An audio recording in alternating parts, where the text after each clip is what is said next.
How does a human being vanish from a seat on a moving bus with 14 witnesses watching? How does a mountain range older than the dinosaurs swallow a person on a clear day without leaving a single footprint? You've heard of the Bermuda Triangle, but the Appalachian Triangle is far more intimate and far more deadly. It is a place where nature and nightmare collide, leaving behind a trail of unanswered questions and empty graves. These are not just urban legends, but cold cases that have defied FBI logic for 80 years. Today, we are opening the archives to separate folklore from the terrifying reality of the mountains that don't leave witnesses. This is the investigation of the Appalachian Triangle. And before we begin our journey, I'd love to know where you are joining us from tonight and what time it is for you. It's always fascinating to read through the comments and see how far these stories travel across the world, so let me know below. There's a strange comfort in naming a place, because once it has a name, it feels like it can be contained, like you can draw a clean line around it and say, it's in there, not out here. The Appalachian Triangle is one of those names, the kind that arrives after the fact, when the missing have already gone missing and the search parties have already walked the ridgelines and gone home with sore legs and empty hands. Nobody standing at a trailhead in the 1940s would have said, with confidence, you're entering the Appalachian Triangle. What people had back then were smaller phrases, local warnings, a certain look that passed between neighbors, and a short list of places you didn't linger after dark. The triangle idea grows later, when separate stories start to lean toward each other, when someone pins them to a map, and when the human mind does what it always does with scattered dots, it connects them. It's worth sitting with that for a moment, because it changes the way we hear the stories. If you start with the triangle, you're tempted to treat every disappearance like proof of a single hidden force. If you start with the people, you see something quieter and, in a way, more unsettling. A landscape that keeps producing the same kind of absence over and over until absence itself becomes a pattern. This region doesn't need to be supernatural to be hard, and the name doesn't create the danger, it just gives the danger a frame. And frames are powerful. A frame tells you what to look at and what to ignore. It suggests a center, a boundary, an inside and an outside. It also invites a certain style of storytelling, the kind where the map becomes a character, where the shape of the triangle feels like a warning sign drawn by nature itself. But the Appalachians don't draw warning signs. People do. People are the ones who notice a cluster of tragedies and start asking, why here? Why again? Why does it feel like the mountain refuses to give answers? The name Appalachian Triangle is broad on purpose because the Appalachians are broad, a long spine of old rock running through multiple states with different towns and different histories, but a similar mood in the forests. It's also a name that borrows its electricity from a more famous phrase, the Bermuda Triangle, which already lives in the culture as shorthand for mystery. When you borrow that structure, you borrow expectations too. You start expecting vanishings that don't make sense, timing that feels wrong, witnesses who swear they saw something impossible. Sometimes you get that, or at least you get stories that sound like that. Other times you get a far more common reality. Someone gets turned around, the weather shifts, the light changes, and within an hour, the world becomes bigger than one human body. The reason the triangle label sticks is not just because it's catchy, but because it gives the public a way to hold several complicated cases in one hand. It bundles them. It turns individual lives into a single question. And once you have that bundle, you start noticing similarities, some real and some accidental. The age of a missing hiker, the color of a jacket, the fact that trained searchers walked the same area more than once, the way dogs lose a scent on wet ground, the way a person can be close and still unseen. With time, those similarities become the story people repeat, while the messy differences fade into the background. It's not always malicious, it's often just the economy of memory. Details are heavy. A clean narrative is light. So when a region gets a name like this, the name begins to do work. It pulls in older accounts, it recruits new ones, it makes unrelated events feel related simply because they happened under the same canopy of trees. That doesn't mean the cluster is fake, it means the label is a lens, and lenses can sharpen and distort at the same time. If you talk to people who live near the mountains, you'll hear this balancing act in their voices. On one hand, they know the woods, they know the trails, they know that most explanations aren't glamorous. On the other hand, they also know what it feels like when someone doesn't come home, and the night falls, and the search becomes a ritual that repeats the same hope again and again. Names rise out of that emotional weather. A triangle is a way to say, we have noticed something. We are keeping score. We're not going to let these stories vanish the way the people did. And then there's the practical side of it, the modern side. The moment a phrase goes viral, it spreads through books, radio conversations, campfire talk, local tours, internet threads, and soon the name feels older than it is.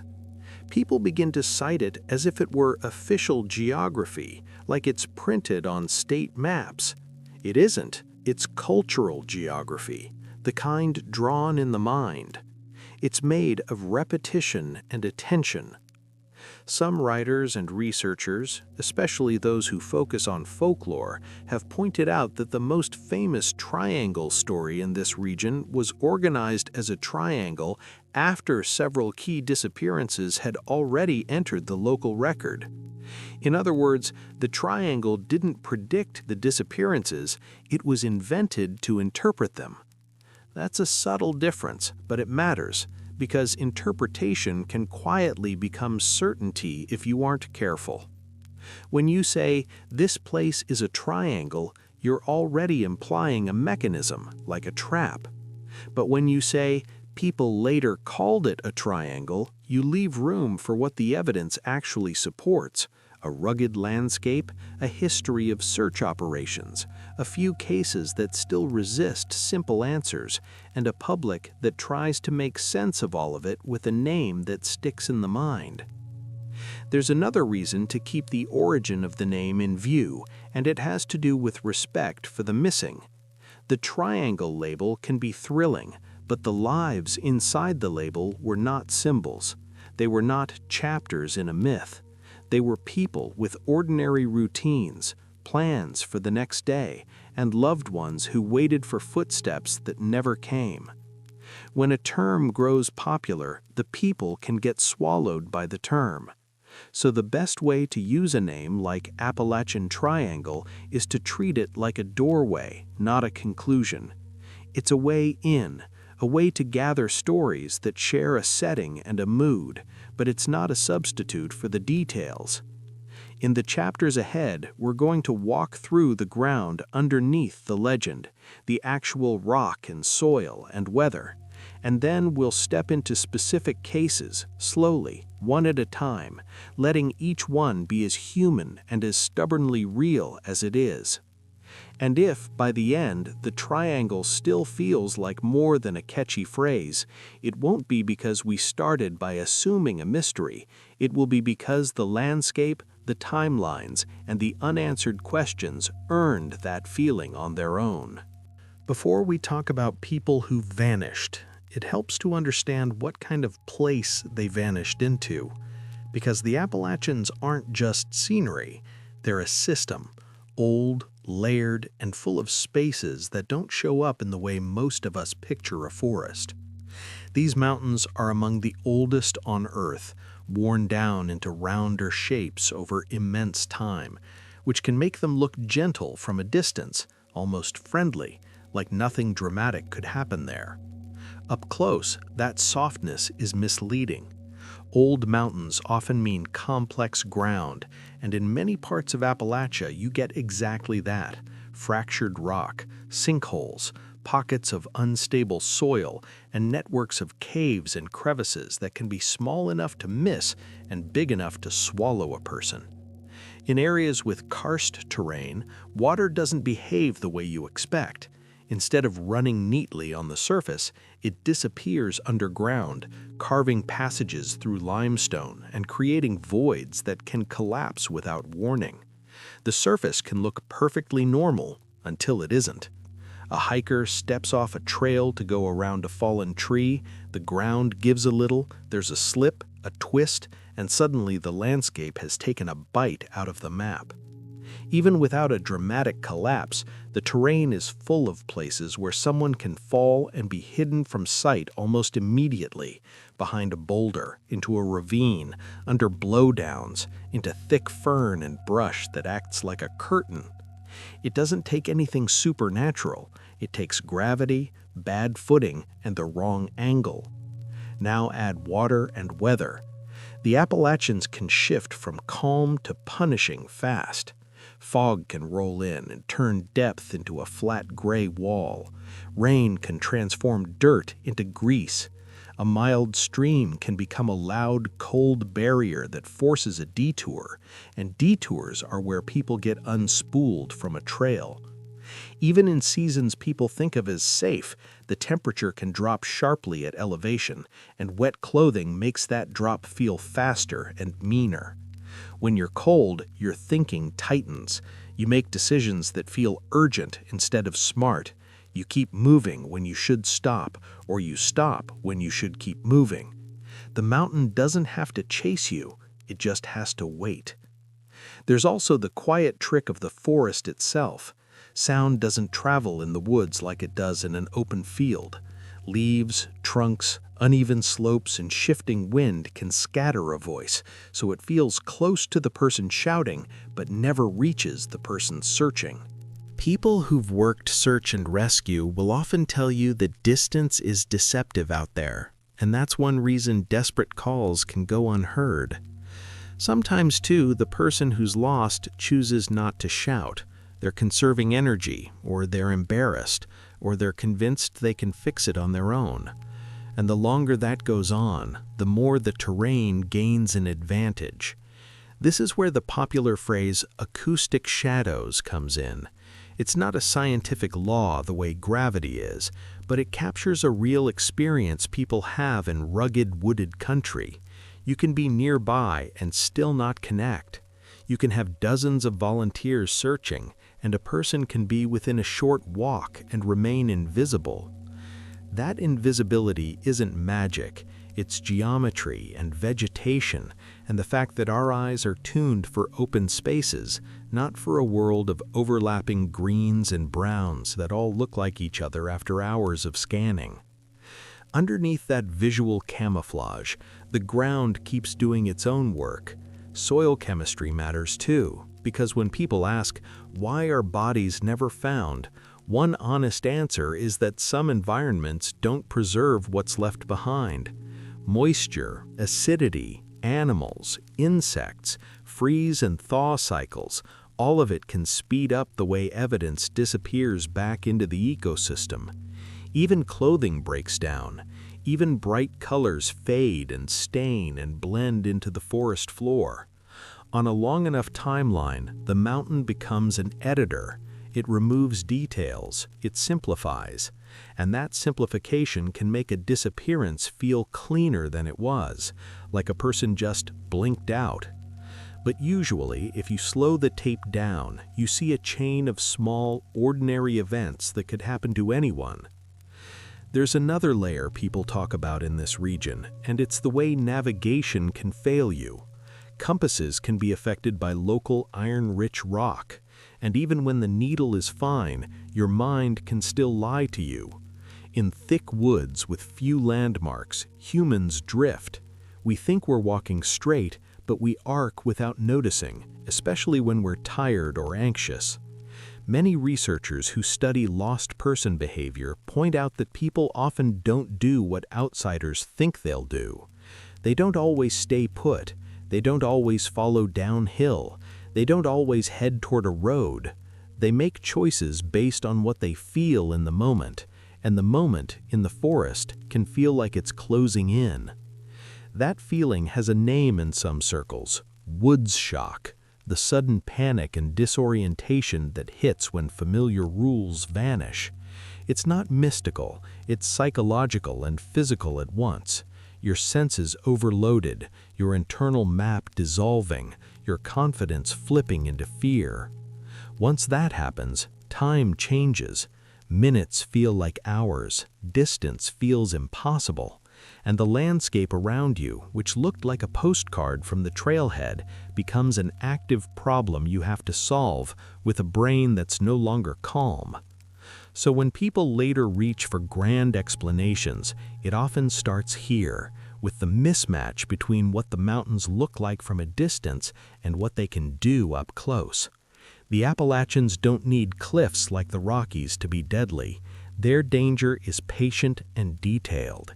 It's in the places where the ground drops 2 feet when you expected it to stay level, in the fog that erases the next turn, in the stream that sounds louder than it should, in the way the forest can hold a person without leaving a clean story behind.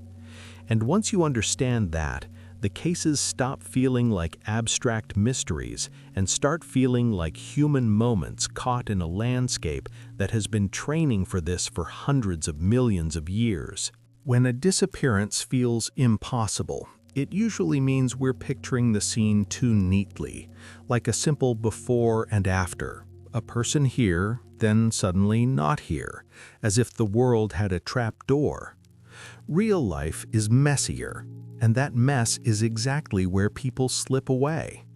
It starts with tiny decisions that don't feel important at the time, stepping off the trail for privacy, taking a shortcut because the path looks obvious, following a sound of water, trying to keep up with someone faster, or slowing down because you don't want to be the reason the group stops. In a town, you can correct small mistakes quickly. In the woods, small mistakes compound. A wrong turn becomes a second wrong turn, then a third, and pretty soon the trail is no longer a thing you're near, it's a thing you're remembering. One of the most common ingredients is time, because the moment you realize you're lost, you've already been lost for a while. People tend to wait before admitting it, first telling themselves it'll straighten out, that the trail will loop back, that the ridge will look familiar in a minute. That delay is normal, but it matters, because the best chance to fix a navigation error is early, while your mental map still matches reality. Once the mismatch grows, your brain begins to negotiate with itself. You look for patterns that aren't there. You convince yourself the slope means you're heading toward a road. You pick a direction based on what feels right, and what feels right is often just what you want to be true. Panic doesn't always look like screaming.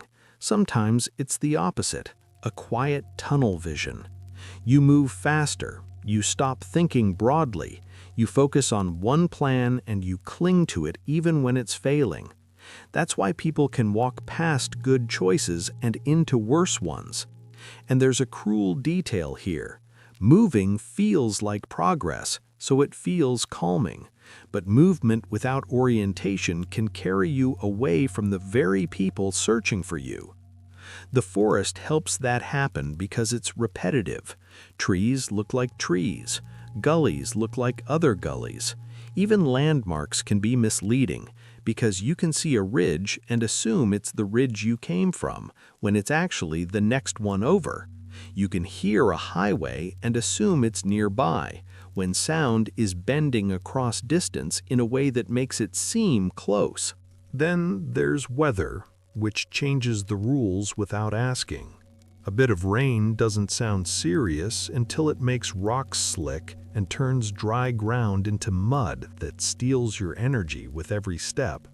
Fog doesn't just reduce visibility, it steals confidence because you stop trusting what you see. Temperature drops don't just make you cold, they make you careless because your hands stop working well and your mind starts bargaining for comfort. Hypothermia is one of the quietest accelerants in these stories. It doesn't require a blizzard. It can happen in cool, wet conditions where a person keeps moving, sweats, then stops, and the body starts losing heat faster than it can replace it. With hypothermia, judgment goes first. People make choices that sound bizarre later, like leaving gear behind, wandering in circles, or walking right past shelter. When rescue teams and families say it doesn't make sense, sometimes the missing person was no longer thinking in a way that makes sense to a warm observer. Search itself can look more capable than it is. We imagine a search as a clean sweep, like a comb through hair, but a forest isn't hair. It's a three-dimensional maze with blind spots, dead zones, and places you can stand 10 feet away and not see what you're looking for. Volunteers space out. They scan left and right. They step over logs. They avoid thick brush because it's slow and exhausting, and that's understandable, but it creates gaps, and gaps are where a person can stay hidden. Dogs are powerful tools, but they're not magic either. Wind, rain, temperature, terrain, and time all affect scent. A trail of odor can lift, scatter, pool, vanish, and reappear. If a person walked through water, scent can break. If the ground is rocky, it holds less. If the weather shifts, the whole scent picture can change. Then there's the human side of evidence. Witnesses misremember clothing colors, times, and directions, not because they're lying, but because memory is a story the brain rebuilds, not a recording it plays back. A last seen moment can be less precise than it sounds, and that uncertainty can widen the search area fast. And once the search area widens, resources spread thin, and the mountains gain even more time. The other piece people don't like to talk about, but it matters, is that not all disappearances begin as accidents. Some begin as choices, a person wanting distance, solitude, silence, or a reset. And in a remote landscape, that choice can collide with unexpected risk. Even when nobody intends to vanish, the line between intention and accident can blur quickly outdoors, because the environment doesn't care why you're there. It responds to your body the same way either way. So when a case later gets described as baffling, it's often because we're imagining a single dramatic event, when the truth is a staircase of small steps, each one ordinary, each one survivable, until the sum becomes something else. The Appalachians, especially, are good at turning that staircase into a blank space because they offer countless ways for a person to be close and still out of reach, alive and unheard, injured and unseen, or simply farther away than anyone guessed. And once you accept that, the mystery doesn't vanish, it just changes shape. It becomes less about trap doors and more about the fragile math of humans moving through old, complicated ground. It begins the way so many stories in these mountains begin, with something ordinary, a day that doesn't feel like it's headed toward a legend, just a hunt, a familiar routine, a man who knows the woods well enough that nobody worries about him. Mitty Rivers was 74, a seasoned outdoorsman, the kind of person people trusted to read weather and ground the way other people read street signs. In mid-November of 1945, he was out near the slopes around Glastonbury Mountain, in the rough country west of Bennington, where the long trail cuts through forest that can look welcoming in daylight and then, without warning, feel endless. Different accounts describe the setup in slightly different ways, but the shape of the day stays the same. Rivers was with other hunters, moving through backcountry terrain, and at some point he separated, just enough to become a lone figure among trees. In one common version, he was guiding a small group and got ahead on the return toward camp, the kind of thing that doesn't seem risky when the distance between people is measured in minutes and voices can carry. In another, he wandered off from camp for a bit, saying he'd be back soon, as if the forest were a room he could step out of and then step back into. Either way, the moment he stopped being in the group's line of sight, the mountains gained the upper hand. At first, nobody jumps to panic because experience makes you confident. If a man like that is late, you assume he's taking his time or tracking something or circling around a ridge you don't feel like climbing. The logic is simple. He's done this before, he'll come back when he's ready. Then the light shifts. Late afternoon begins to lean toward evening, and confidence starts to fray at the edges. The hunters call out. They move along the trails and the old roads. They scan the woods for movement, and they do the things people do when they want to believe the person they're looking for is still close, still able to hear them. Hours pass. He doesn't appear. By the time the disappearance becomes official, it has already traveled through that subtle change from inconvenience to worry to something colder. The search that followed was serious, not a casual look around. Reports describe civilians turning out in large numbers and officials calling in organized help, including state forces and even soldiers from Fort Devens across the state line, because the terrain was the kind that could hide a man completely, even one who knew it. The expectation among search leaders, at least early on, wasn't that this was some impossible mystery. It was that if you put enough boots on the ground, you would eventually find a body, because that's what usually happens with missing persons in wilderness, even when it takes time. But the Appalachians have a way of refusing the usual ending. Search parties moved through hollows and ridges, through a patchwork of forest and old clearings, trying to imagine the path a capable older man might take if he was disoriented, injured, or simply turned around. That's the thing people forget when they picture a skilled outdoorsman. Skill reduces risk, it doesn't erase it, and sometimes skill creates its own trap because it makes you more willing to take a route that feels manageable right up until it isn't. As the days went on, weather began to close in, and November in Vermont is not forgiving. Cold arrives early, and snow is always a threat, and once snow falls, the ground starts wiping away traces. Then the story begins to collect its sharpest detail, the part that lingers because it's so thin. Different sources emphasize different pieces of evidence.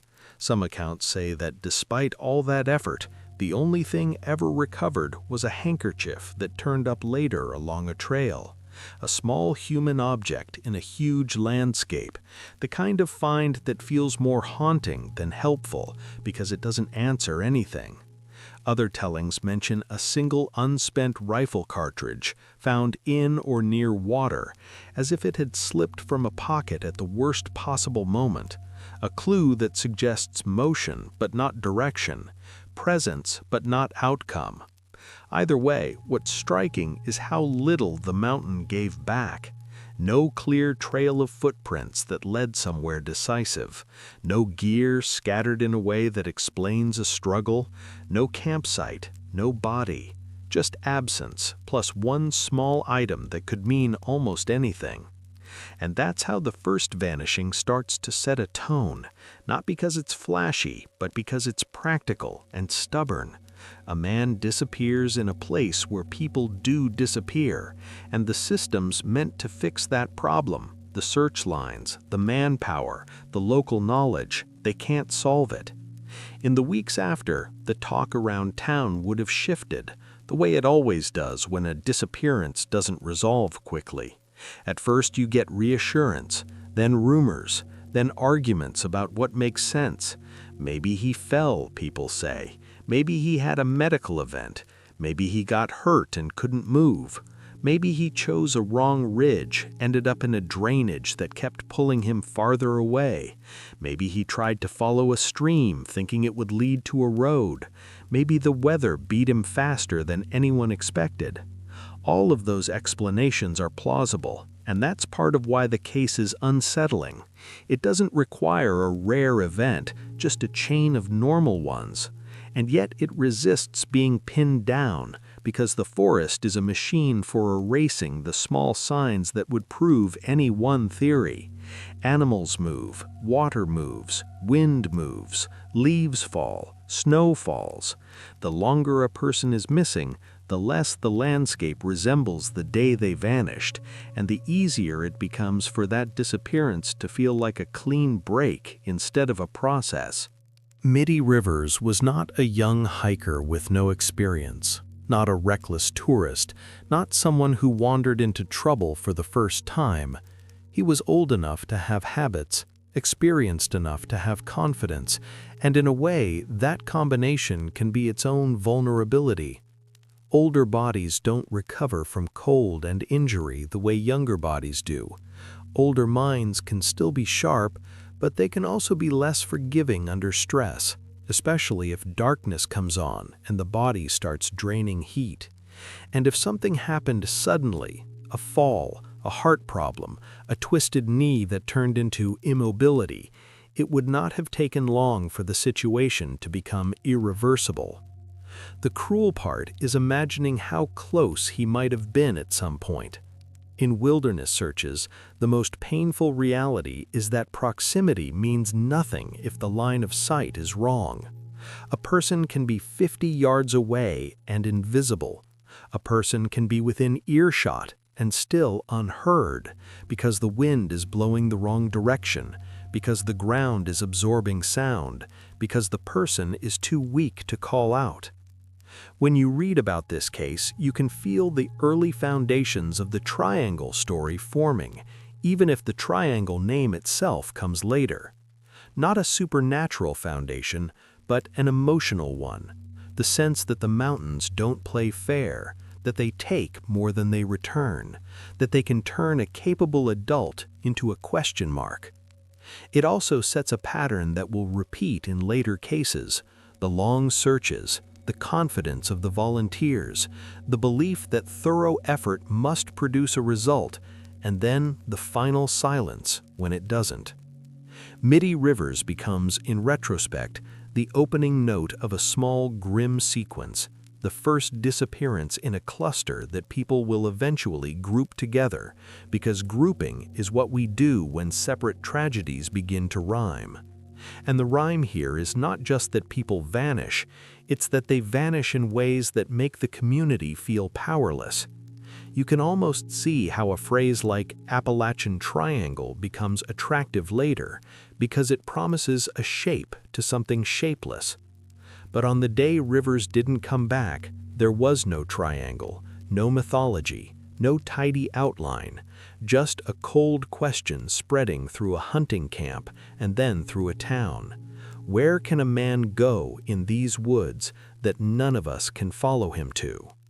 On a cold Sunday in early December, an 18-year-old college student stepped out of a campus routine and into a piece of country that looked, at least on paper, like a simple day hike. Paula Welden was a sophomore at Bennington College, and on December 1, 1946, she left the school with the kind of quiet intention that doesn't ring alarms at first, not the way a shouted argument or a slammed door might. Accounts differ on small details, but the central outline is steady. She set out toward the Long Trail, a long north-south footpath that runs through Vermont's mountains, and by the end of the day, she was gone. The Long Trail sounds, to someone who hasn't been there, like one continuous line you can follow like a sidewalk, but in reality, it's a living thing that crosses ridges, dips into hollows and threads through dense forest where one bend can hide another world. That day, Paula's route is usually described as starting with a bus ride from Bennington out toward a trail access point, and then a walk toward the Glastonbury Mountain area, the same rough region that already carried fresh memory of muddy rivers. She wasn't traveling with a group. She wasn't carrying the kind of heavy gear that experienced hikers would pack for winter conditions.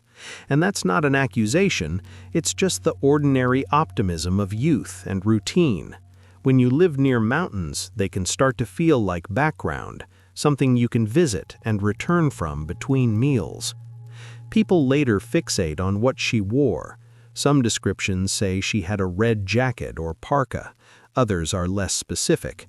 And over time, that detail gets repeated so often it hardens into certainty, even when original descriptions were looser. What's clear is that she was dressed for a walk, not for an overnight. She took a path that many have taken since, and she did what hikers do. She moved forward, trusting that the trail was a promise. The last confirmed sightings are the kind that make a case ache because they're so normal. She's seen by other people on the trail, walking with purpose, maybe exchanging a few words, maybe just passing with a nod, the way strangers do outdoors. One of the most cited sightings places her not far from a spot people call Hell Hollow, which already sounds like folklore, even if it's just a name on local lips. After that, the story breaks into uncertainty. People report seeing someone like her later. People wonder if she turned back. People speculate about whether she met someone, whether she got disoriented, whether she stepped off the trail for a moment, and that moment widened into a gap nobody could close. At first, the disappearance doesn't announce itself as history. A young woman doesn't return to dinner or doesn't show up when expected, and the first instinct is to assume a simple explanation. She stayed with a friend, she missed the bus, she got delayed. But as hours pass, those simple explanations start to sound like prayers instead of plans. When the search begins, it becomes one of those community events that reveals both how much people care and how hard the wilderness is to negotiate. Volunteers come out. Local officials organize. People walk lines through the woods. Dogs are brought in. And yet every step is fighting against the same basic problem. The searchers are trying to find a person in a landscape that can hide a person completely, and time is moving in the wrong direction. The weather doesn't politely hold still while humans look. Cold sets in, and if snow falls, it doesn't just make travel harder, it begins to erase. Footprints soften, scent changes. The forest floor becomes a clean sheet that the wind keeps smoothing. There's a particular heartbreak in searches for someone like Paula because the imagined scene is always close to rescue. You picture her sitting under a tree, waiting, maybe cold but alive, maybe convinced she'll be found any minute. That image keeps people searching longer than they might otherwise because it makes the effort feel urgent and personal. But the same image can become a trap for the mind, because it suggests a stillness that might not match what happened. Lost people often move. They move because they're trying to fix the problem. They move because they want to find a landmark. They move because they're cold. And every hour of movement can increase the radius in a way that turns a big search into a search that's never big enough. The case also exposes a structural weakness that in hindsight feels almost inevitable. At the time, Vermont did not yet have a modern statewide police agency with the kind of centralized coordination that later generations take for granted. The search effort had energy, but energy isn't the same as a unified system. Communication between teams can be imperfect. Record-keeping can be inconsistent. People search areas that other people already searched without realizing it. Sightings come in and pull attention in conflicting directions. The search becomes not one clear strategy, but a swirl of strategies, each well-intentioned, each competing with the clock. Over the years, people have said that Paula Welden's disappearance was one of the pressures that helped push Vermont toward creating a stronger statewide law enforcement structure. And the case is often linked, at least in popular retellings, to the formation of the Vermont State Police the following year. Even if you treat that connection with caution, it points at something real. This wasn't just a private tragedy, it was a public shock, the kind that makes a community ask whether it has the tools to respond when the mountains do what mountains do. As days become weeks, the case changes from a search to a story, and stories attract gravity. Rumors begin. Some people lean toward accident and exposure, the simplest and, in many wilderness cases, the most likely explanation. Others lean toward foul play, because it's hard to accept that a person can vanish in plain sight of a trail. There are whispers about a local man who lived on the mountain, a figure who becomes sharper in hindsight than he probably was in real time, because every unsolved case tends to invent characters to carry its fear. There are also suggestions, never fully supported, about personal troubles, secret meetings, hidden motives. The evidence for those claims is thin, and what's striking is that none of them have ever been strong enough to settle the case. When a disappearance remains unsolved, people often treat uncertainty like an invitation, but the honest truth is that the absence of proof is not proof of a darker story, it's just absence. And absence is what this region does best. There's a practical reason the Paula Welden case remains such a central pillar in the Appalachian Triangle idea. She was young, she was close to home, she vanished on a known trail, and the response was large and public. That combination creates the sense of a shared event, a collective memory. A solitary hunter disappearing can be filed, emotionally, under the risks of the trade. A college student disappearing on a Sunday hike feels like a breach in the social contract, as if the landscape stepped closer to the edges of everyday life. It also left behind a long echo of reported sightings, the kind that keep families and communities in a loop. Someone thinks they saw her in a nearby town. Someone swears they spoke to a young woman who matched her. Another lead appears, then dissolves. This is a common pattern in missing person cases, and it's one of the cruelest because each sighting briefly turns grief into hope, and then hope has to be buried again. Over time, the case becomes a kind of mirror for the region. People project onto it what they already believe about the mountains.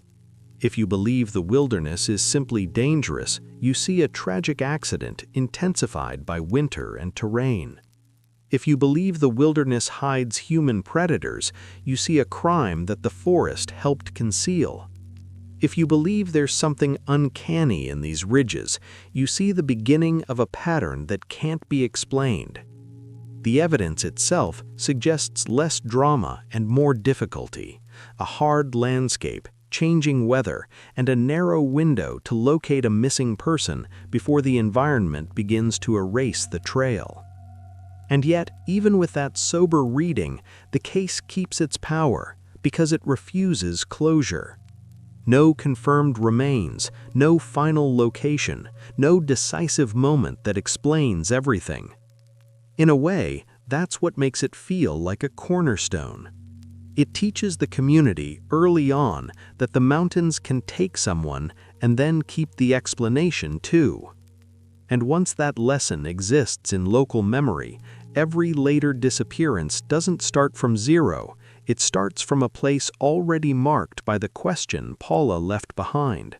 Not just where did she go, but how can a person walk into the woods on an ordinary afternoon and never be seen again?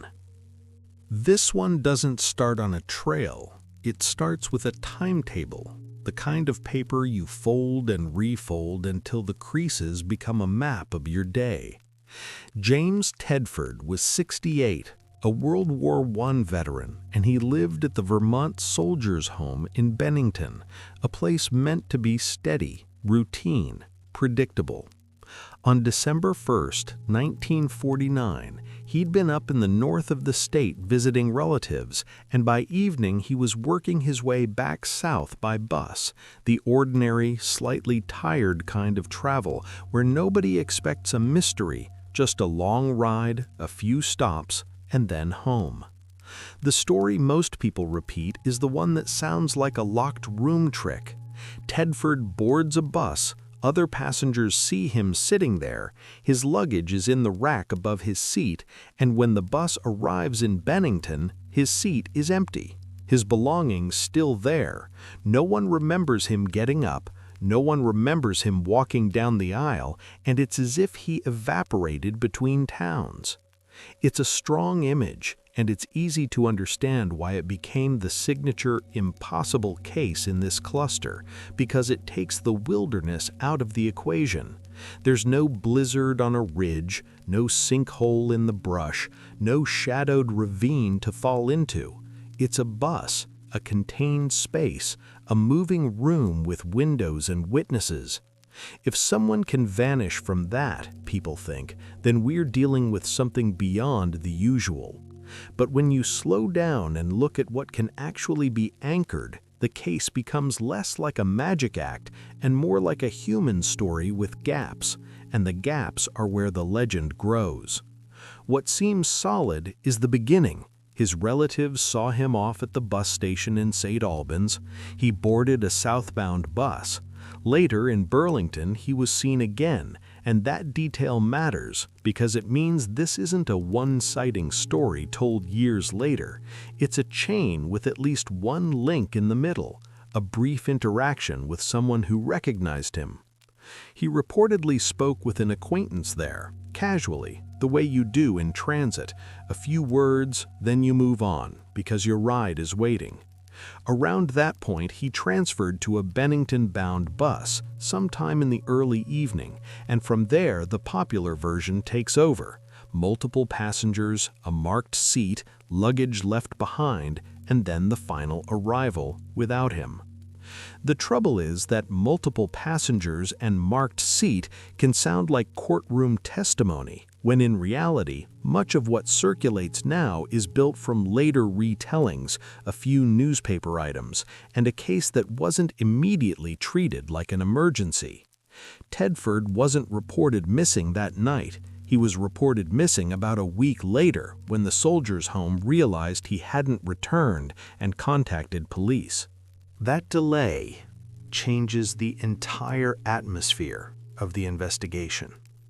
In the first hours, you can treat a bus route like a line and work your way along it, stop by stop, asking drivers, checking stations, collecting fresh memories. A week later, everything is softer. Drivers have run other routes, passengers are gone. Small observations that might have mattered have dissolved into the blur of ordinary days. So the case becomes this strange mix of apparent certainty and practical uncertainty. People can say, he was on the bus, because he was. But what happened on the bus ride itself becomes harder to pin down, because the moment you'd want to reconstruct has already passed out of reach. And there is another detail that sits awkwardly beside the vanished from his seat image. The driver later reported that a man resembling Tedford may have gotten off in Brandon, a town well north of Bennington. Around the same time, there were reports in Brandon about a man matching his description behaving oddly downtown. That doesn't solve the disappearance, but it does change what vanished from a moving bus could mean. It suggests he may have left the bus earlier than Bennington, unnoticed, not because he dematerialized, but because people on buses often don't track each other closely. Anyone who's ridden public transport knows this. You can sit near someone for an hour and not really look at their face once. You can assume a person is asleep when in fact they got up at a stop while you were looking out a window. You can miss the entire movement because you were reading, dozing, thinking, or simply existing in that private bubble people have in shared spaces. The bus itself also isn't a sealed container the way the legend implies. It stops, doors open, people shift in their seats. The driver is focused on the road and the schedule, not on memorizing who stepped off at every town. So there's a version of this case that remains mysterious but not physically impossible. A vulnerable man, traveling alone, perhaps not in a stable state of mind, gets off somewhere along the route, intentionally or in confusion, and then disappears into a landscape that is, once again, vast and complicated. That version isn't as dramatic as an empty seat at the destination, but it is the kind of thing that happens, and it aligns with other hints that surfaced in reporting, that Tedford was struggling emotionally at the time, that he was despondent about returning to Bennington, and that his mental health may have been fragile. Those are hard details to hold gently, because it's tempting to turn them into a neat explanation, to say, then it must have been this or that. The honest approach is more cautious. Emotional distress can increase risk. It can lead to wandering. It can lead to impulsive choices. It can also lead to nothing at all. But in missing person cases, especially older cases, it's one of the few human variables that can help explain why a person might step away from the expected path without leaving a clear reason behind. Still, even if he did get off in Brandon, you're left with the core question: where did he go next? Brandon is not a trapdoor. It's a town with roads that lead into hills and fields and woods, and beyond that, into the same broader geography that has already swallowed other people in these stories. If he was disoriented or unwell, he could have walked in any direction. If he wanted to disappear, he might have chosen a direction with intention. Either way, the search becomes the same kind of problem we've already talked about, just starting from a different place. A human body entering a complex environment, and the environment slowly deleting the trail. What makes Tedford's case feel distinct, and why it stays lodged in people's minds, is the emotional snap of the bus image. A missing hiker can be explained, at least in the abstract, by wilderness hazards. A missing passenger challenges a different kind of trust, the trust we place in everyday systems. We think of a bus ride as safe, not because nothing can happen, but because it's structured. There's a route, there are stops, there are tickets, there are other people. If something goes wrong, it feels like someone should have noticed. But should have is not the same as did. People miss things all the time, especially quiet things. And if Tedford left the bus at a stop, quietly, without a scene, that could be missed by almost everyone without requiring any dramatic failure. Then the case becomes less like a locked room puzzle and more like a lesson in how easy it is for a person to become untracked once they step out of the stream of routine. There's also the way stories compress time. In the tight version, he disappears between departure and arrival, like a single cut in a film. In real life, the bus ride includes a chain of ordinary minutes where anything could have happened, and because the missing report came late, those minutes weren't documented in the way modern cases might be. That gap is where later writers place the most cinematic details: the untouched luggage, the open timetable on the seat, the certainty of 14 witnesses. Some of those details may be grounded in recollections. Some may be embellishments that accumulated because they make the story cleaner. Clean stories travel farther than messy ones. A neat image, an empty seat, stays in the mind. A complicated timeline with delays, transfers, and uncertain stops feels less satisfying, even if it's more realistic. And this is where the Appalachian Triangle frame shows its influence. When you place Tedford alongside the earlier cases, your brain starts to look for rhyme. You notice the date, 3 years to the day after Paula Welden was last seen, and it feels like fate, like the mountains keeping a calendar. You notice the region, the same broader corridor of Vermont's high country, and it feels like a boundary. You notice how little evidence remains, and you start to believe that evidence itself gets swallowed. But if you're careful, you can hold two ideas at once. One, that the popular vanished from his seat version is likely sharper than the historical record can fully support. Two, that even the more grounded version is still deeply unresolved. A man leaves St. Albans. He's seen again in Burlington. After that, he doesn't come home, and no confirmed trace of him is ever found. Whether he disappeared from the bus in the strictest sense, or whether he stepped off somewhere and then vanished into the wider world, the outcome is the same: absence with no solid ending. That kind of absence is exactly what makes a region feel haunted without needing anything paranormal. It's the feeling that systems fail quietly, that a person can be accounted for at point A and never arrive at point B, and the story doesn't come with the one piece of evidence that would let everyone exhale, even if it's a tragic exhale. In Tedford's case, there's no known grave, no confirmed last footprint, no final sighting you can build the rest of the narrative around. There's just the sense of a man moving through an ordinary evening, surrounded by normalcy, and then slipping out of the record. And that's why this case becomes the passenger to nowhere, not because the laws of physics broke, but because the chain of accountability did. And once that chain breaks, the Appalachians, with all their space and weather and erasing power, don't rush to repair it.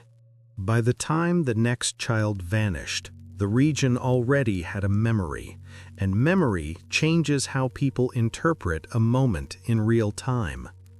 In October of 1950, an 8-year-old boy named Paul Jepson was out with his mother at a farm near Bennington, a place with open ground and work to do, the kind of setting that feels safer than a deep hike, because you can see the sky and you can see the edges of the trees.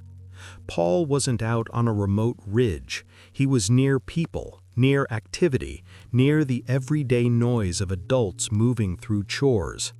That's one reason his disappearance hit so hard.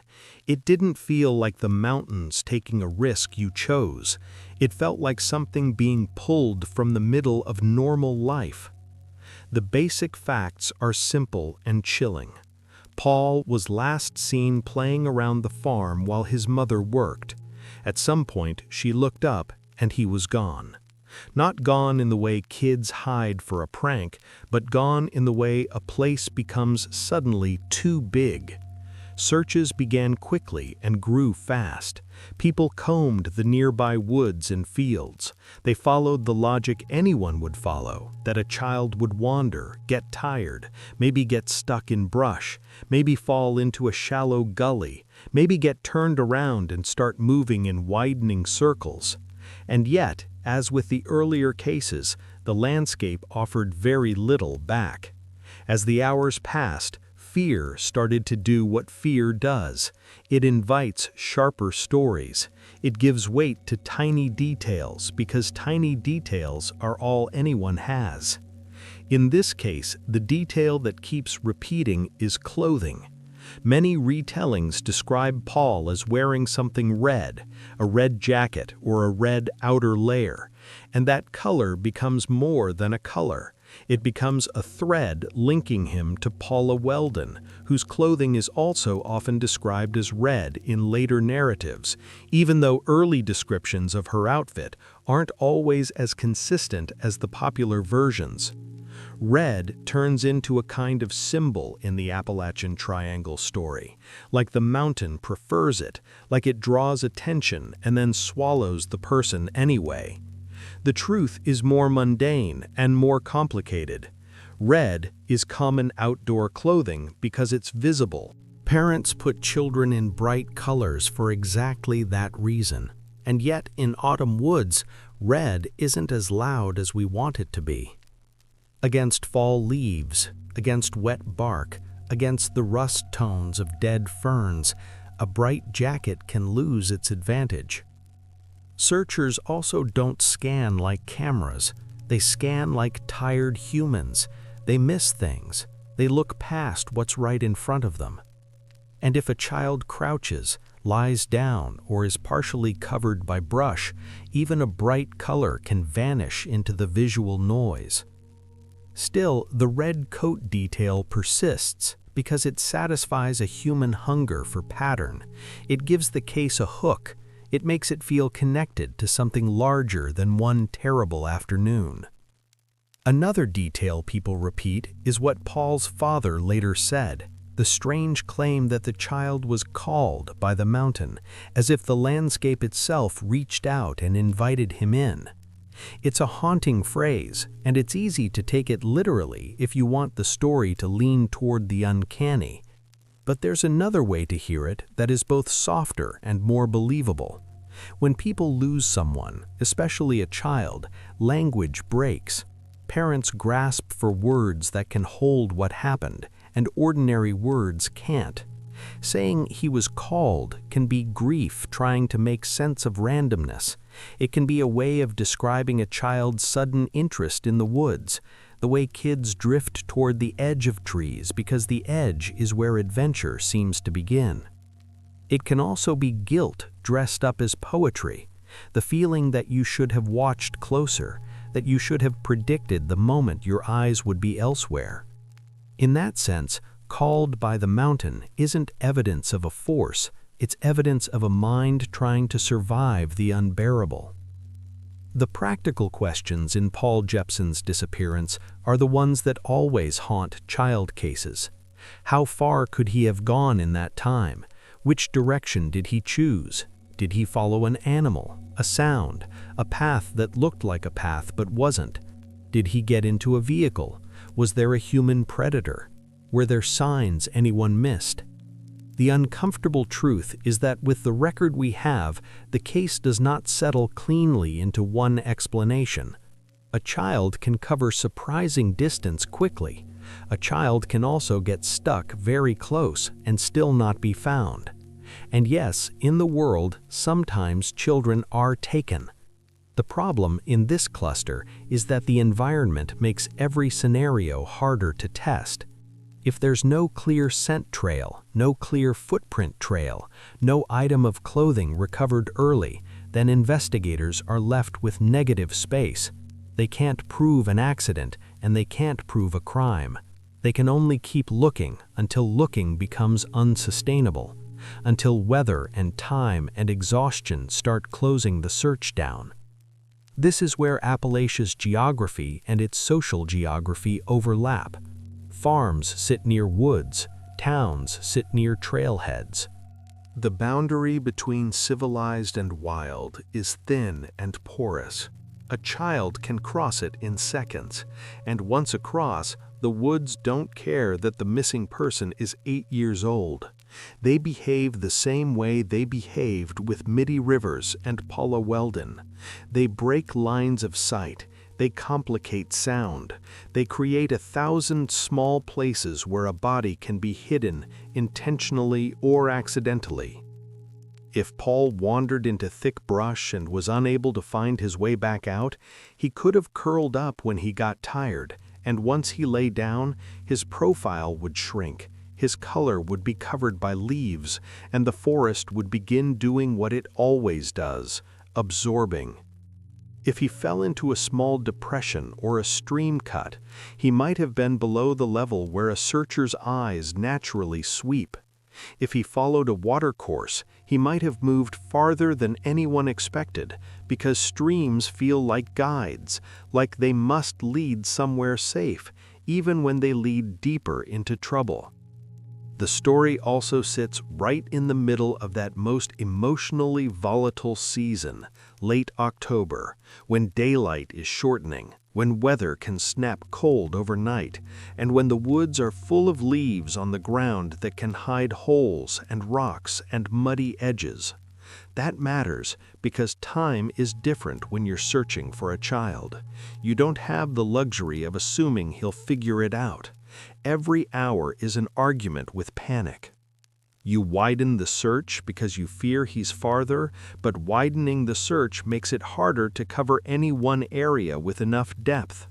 Searchers have to decide where to concentrate, and those decisions are made under stress, with limited information, with rumors and possible sightings pulling them like currents.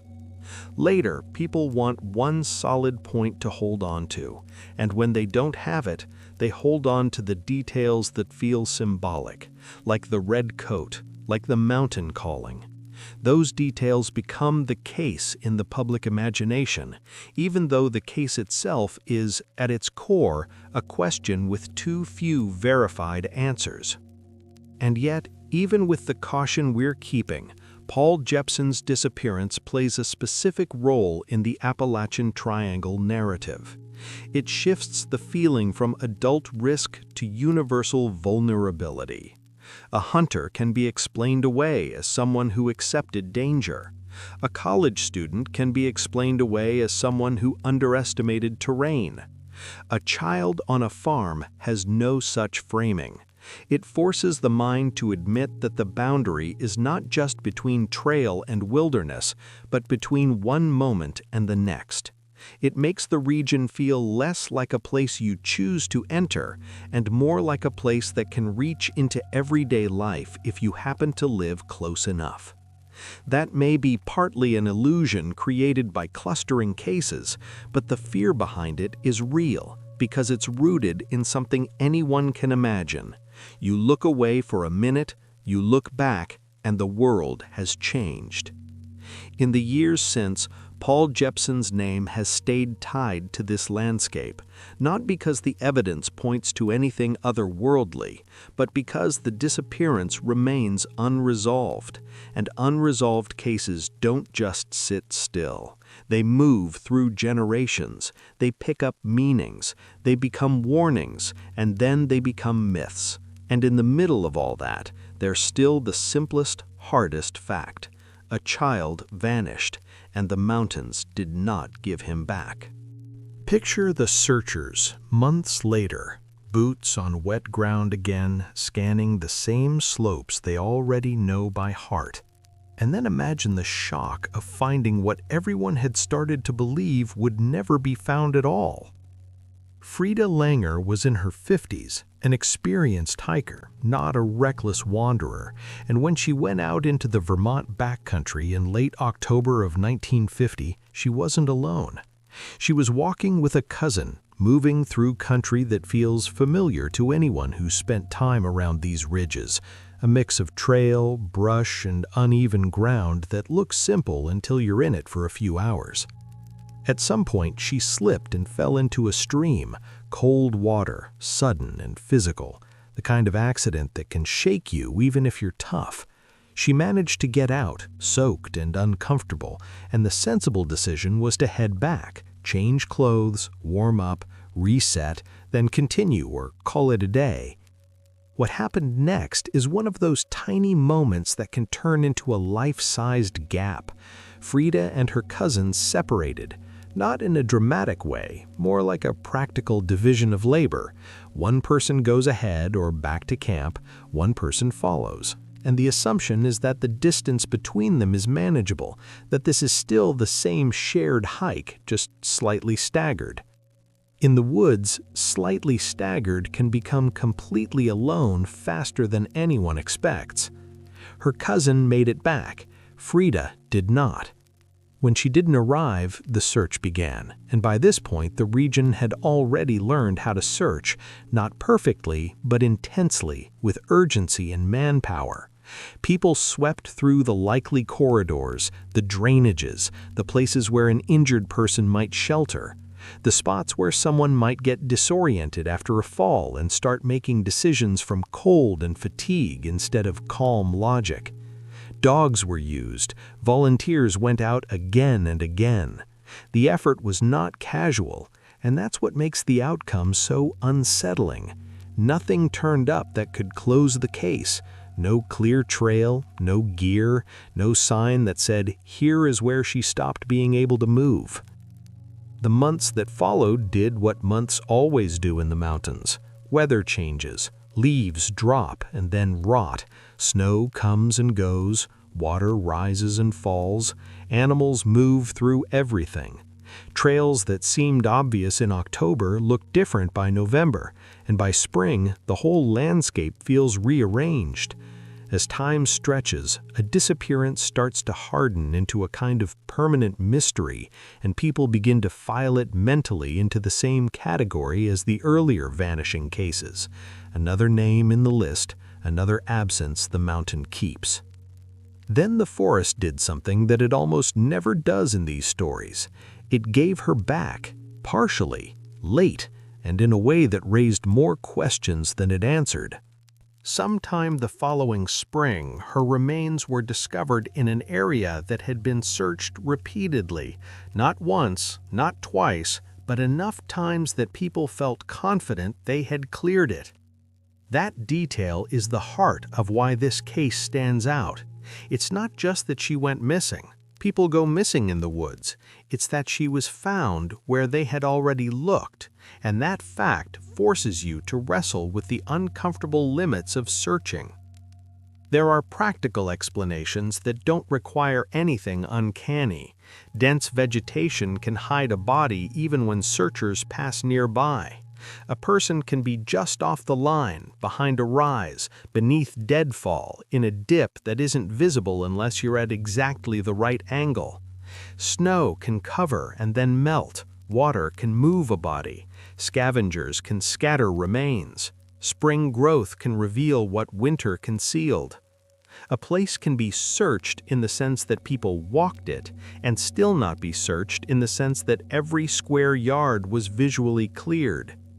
Human attention is finite. Human eyes get tired. Searchers don't crawl through every thicket, and they can't, not at scale, not without turning the entire effort into a slow-motion excavation. But even with all that, the emotional impact is hard to shrug off. Finding her months later in a place already combed makes the search itself feel like a kind of illusion, like our confidence was based on effort rather than on certainty. It also changes the tone of the Appalachian Triangle story in an important way. In most of these cases, the mountains take a person and then take the evidence. With Frida Langer, the evidence returned, but it returned late, stripped of context, without the one thing everyone wants, the clear narrative of what happened and when. A body can confirm death, but it can't always explain the path to death, especially after a winter and a spring have passed over the scene. So the case becomes a different kind of mystery, not the mystery of whether she vanished, but the mystery of how she could be both gone and, later, findable in a place that was already treated like a solved section of the map. It's the kind of detail that makes people reach for supernatural ideas, because it feels like the ground is playing games. But the more restrained reading is, in some ways, just as unsettling. That our methods, even when energetic and sincere, are imperfect, and that a forest can hold a person in plain proximity to searchers without letting them see. Frida's story also carries a quiet warning about the moment after an accident. The fall into the stream seems small compared to the disappearance itself, but it's the kind of event that can set off a chain reaction. Wet clothes drain heat. Cold tightens muscles and thinking. A person rushes, makes shortcuts, tries to get back fast, and in rushing they miss a turn, step wrong, slip again. Or they stop, trying to wring out fabric, trying to catch their breath, and the body starts losing warmth faster than they realize. Even an experienced hiker can underestimate how quickly the situation can tilt when you're soaked in autumn air. And if you add the separation from her cousin, you get another classic ingredient: no immediate witness to the moment things went wrong. Later, the cousin can say where they parted, what the plan was, how long it should have taken, but nobody can narrate the crucial minutes after that. The mountain gets those minutes to itself. When people talk about the Appalachian Triangle, Frida Langer's case is often the one they point to as proof that something doesn't add up, because on its face, it doesn't. How could she be there all along? How could so many people miss her? How could the forest hide her and then reveal her? But maybe that's the point. The forest doesn't have to be clever to do that. It just has to be big and complicated, and we have to be human. In this story, the forest didn't break any laws of nature. It just showed with brutal clarity how thin our control is once someone slips out of sight, and how a place can be searched with total commitment and still keep a person tucked away until it decides, through weather and time and chance, to let a piece of the truth surface again. Somewhere along the line, every hard landscape grows a second landscape made of stories. And in Appalachia, those stories don't float above the ground, they cling to it, shaped by weather, hunger, accidents, and the long memory of people who lived close to the forest long before modern trails had names. In this region, when people bring up the Abenaki, it's usually because they're searching for older language to describe a feeling the cases create, that sense that certain ridges carry a warning that's hard to translate into plain, practical terms. It's important to be careful here, because indigenous traditions aren't a grab bag of spooky props, and they don't exist to decorate a mystery. They're living cultures with histories and meanings that don't reduce neatly into a ghost story. Still, many local accounts and later retellings do point to indigenous warnings about particular places, not as supernatural claims, but as ways of marking dangerous terrain, difficult travel corridors, and areas where people learned through experience that the land could turn on you quickly. When you hear phrases like cursed ground, you can read them in two layers at once. One layer is spiritual, the human instinct to give moral weight to fear, to say a place is bad because something bad happens there. Another layer is practical, a way of encoding safety information in memorable language, because a warning that sticks in the mind can save a life. A ravine that takes people, a wet bog that traps, a slope that slides, a mountain that draws storms, these can become more than features. They become characters in the oral map. And when settlers arrived and later communities formed, those older warnings often got folded into new storytelling, sometimes faithfully, sometimes distorted, sometimes mixed with European folklore in ways that make the result hard to trace back to a single source. That's one reason you'll find modern versions that talk about man-eating stones, swallowing rocks, or places that take people as if they're fed. There are real boulders and rock formations in Vermont and the broader range that can be dangerous, with crevices, undercuts, loose talus, and water running beneath. But the phrase itself travels because it's vivid, not because a rock literally eats. When people repeat it, they're expressing a truth that's emotional, that the ground can be hungry in the sense that it can hide you and keep you. The Bigfoot layer tends to arrive later, like it does in many American forests, and it's often a way for modern listeners to keep the conversation going when the real explanations feel too bleak or too ordinary. It's easier sometimes to picture a creature than to picture a lost child in cold rain, or an older man slipping into a gully and being missed by search lines. Legends give the mind an object. Wilderness accidents give the mind a fog. But what's interesting is how these myths often mirror real features of the environment. A story about being lured off a trail echoes how people follow sounds, lights, or animal movement into thicker ground. A story about voices not carrying echoes the way wind and forest density can scatter sound. A story about a place that confuses you echoes how repetitive terrain and stress can collapse your sense of direction. Even when the mythical details are not factual, the sensation behind them can be. And that sensation is one reason the Appalachian Triangle idea feels persuasive to so many people. When the same landscape produces multiple unsolved vanishings, people naturally reach backward, asking whether older inhabitants noticed the same patterns. The evidence suggests something more modest but still powerful. People who lived close to these mountains learned where travel was safer and where it was not, and they passed those lessons on in language that carried weight. Over time, that language can get dramatized, especially by outsiders hungry for mystery, and it can become less about respect and more about entertainment. That's when things start to go wrong, because the story stops being a warning and turns into a spectacle. A careful approach is to treat folklore as a record of human attention, not as a set of literal claims to be proven or mocked. Folklore tells you what people feared, what they respected, what they avoided, and what they tried to explain when the world refused to explain itself. In the context of these disappearances, that matters, because the cases leave behind a lot of silence, and silence invites interpretation. So you get two impulses side by side.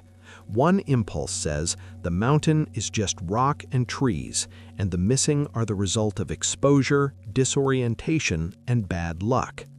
The other impulse says the mountain has a mood, a will, a kind of presence, because that's what it feels like when people vanish and you can't even find the path they took. Both impulses are human. One is analytical, the other is emotional. Folklore lives in the emotional space, and it's doing real work there, helping communities live with uncertainty and grief without going numb. It also gives people a way to speak about danger without sounding clinical, which can matter in a region where the woods are part of daily life and you can't simply fear them as an abstract threat. You need to keep going into them. You need to hunt, work, hike, collect, travel. So the stories become a kind of negotiated relationship with the land, admiration and caution braided together. In the end, the Abenaki shadow in this broader narrative isn't proof of a hidden force, it's a reminder that these mountains have always generated stories because they have always demanded attention. The myths don't solve the cases, but they reveal something about how people respond when the forest refuses to give a straight answer. They show the mind reaching for older patterns, for words that can hold a place that feels both familiar and unknowable. And if you listen closely, beneath the dramatic phrasing, you can often hear the simplest message repeating itself, steady and quiet, like a trail marker you don't want to miss. This land is beautiful, this land is old, and if you treat it casually, it will not correct you gently. So, if we strip away the names and the rumors for a moment and look at the raw problem, it's this: why can people vanish in a region with roads, towns, hikers, hunters, search teams, and still leave behind so little that the story never closes? A lot of the answer sits in biology and chemistry, not mystery. Start with the simplest fact about bodies in the outdoors. They don't stay still, and they don't stay intact in the way people imagine from movies. If a person dies in the woods, the environment begins working immediately. Temperature, moisture, insects, microbes, and animals all play a role, and in a temperate, wet region, the process can move faster than people expect. Insects arrive early when conditions allow. Bacteria do their work regardless. Small scavengers can remove soft tissue and scatter smaller elements over time. Larger animals can move remains or clothing. Wind and water can shift what's on the surface. Even if nothing dramatic happens, seasonal cycles do their own rearranging. Leaves fall and cover, snow covers and compresses, thaw reveals, and then mud hides again. After months, a place that was searched in one season can look completely different in the next, and that matters because search is largely a visual task. Now add terrain. The Appalachians, especially in the northeastern sections tied to these classic cases, are full of features that create hiding without intention. Steep-sided hollows, ravines with dense growth, boulder fields, blowdowns, and thick understory that makes a straight line feel like a slow fight. A person doesn't have to be far away to be effectively invisible. Search leaders often talk about probability of detection, not certainty. That idea can sound cold, but it's honest. You can search an area and still have a non-trivial chance of missing what you're looking for, especially if the target is small, partially concealed, or located in difficult ground that teams avoid because it's dangerous or time-consuming. This is why someone like Frida Langer can later be found in a place people believed they had covered. Covered can mean walked through. It rarely means seen perfectly. Dogs are one of the most misunderstood tools in these stories, partly because their successes feel miraculous, so people assume they're flawless. In reality, tracking and scent dogs are sensitive to conditions. Rain can wash scent off vegetation or push it into the ground. Wind can lift scent and carry it away from the actual route, creating confusing pools of odor in places the person never went. Temperature inversions can trap scent low. Dry, rocky ground holds less odor than soft soil. If a missing person entered water, the scent trail can break or jump. Even the time elapsed matters. A dog can do extraordinary things, but it can also follow a trail that fades, splits, or becomes too weak to interpret. When people say, "the dog lost the scent," it doesn't necessarily mean the person vanished. It can mean the atmosphere and the terrain won the scent battle that day. Then there's navigation and the human brain. Compasses can be influenced by local geology, especially where there are iron-bearing rocks that create small magnetic disturbances. Those disturbances are usually not strong enough to make a compass spin wildly, but they can add confusion if a person is already disoriented and relying on quick checks rather than careful bearing work. More important than magnetism, though, is cognitive drift. Humans are bad at walking in a straight line without landmarks, and when visibility is limited, you can curve without noticing, especially if you're favoring one leg, avoiding obstacles, or moving along the path of least resistance. Under stress, you also anchor to bad assumptions. You decide you're heading south when you're not. You assume a drainage will lead to a road when it actually leads into more drainage. You mistake one ridge for another. That's not stupidity, it's the normal performance of the brain in a complex environment with limited feedback. Psychologists and search and rescue professionals describe a cluster of reactions that can hit lost individuals, sometimes called wood shock, where panic, shame, and sensory overload combine. People may avoid stopping because stopping feels like giving up. They may hide from searchers out of embarrassment, or because they misinterpret voices and think they're in trouble, or because their sense of reality is narrowing. Children, especially, don't behave like miniature adults when they're lost. They may move silently.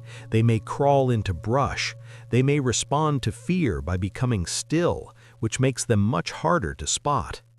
Older adults, meanwhile, may have health events that turn a small navigation error into an emergency fast: a fall, a cardiac issue, a drop in blood sugar, a twist that becomes immobilizing pain. Once a person is immobilized, the odds can depend on whether they can be seen or heard, and we've already talked about how unreliable that can be in dense forest. Another factor is how search works socially. Early leads can bias where resources go. If someone reports a sighting, even a shaky one, it can pull teams away from more probable zones.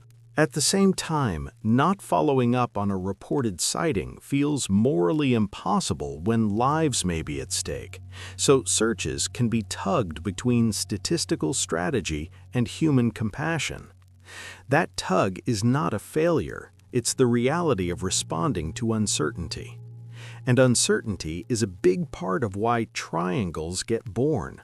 When the public sees large searches and no result, they assume something extraordinary must have happened. What they're not seeing is the actual shape of the problem: vast area, complex terrain, imperfect information, and limited time before weather and biology begin erasing the evidence. Finally, there's the uncomfortable truth about clustering.